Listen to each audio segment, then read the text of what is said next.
নমস্কার বন্ধুরা, আমার জগতে আমি শম্পা। আজকের দিনটা শুরু করলাম চা দিয়ে।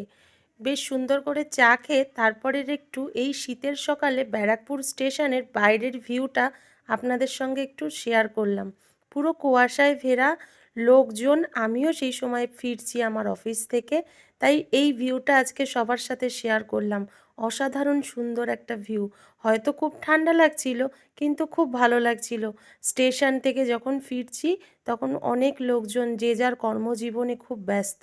এগুলো দেখতে দেখতেই সময় কেটে যায়। আর এছাড়াও নিজেও বাড়ি ফেরার একটা তাড়া ছিল, তার সাথে ভাবলাম একটু আপনাদের মাঝেও শেয়ার করে দিই যে মানুষের ব্যস্ততা জীবনগুলো, কত মানুষ কত জায়গায় কত দূর কিভাবে চলে যাচ্ছে, আবার ঠিক জায়গা মতন ফিরে আসছে। ট্রেনগুলো কিভাবে ছুটে চলে যাচ্ছে, আবার টাইম মতন এসে আমাদের নিয়ে আবার চলে যাচ্ছে, আবার আমাদের বাড়িতে দিয়ে আসছে। তো ভিডিওটি ভালো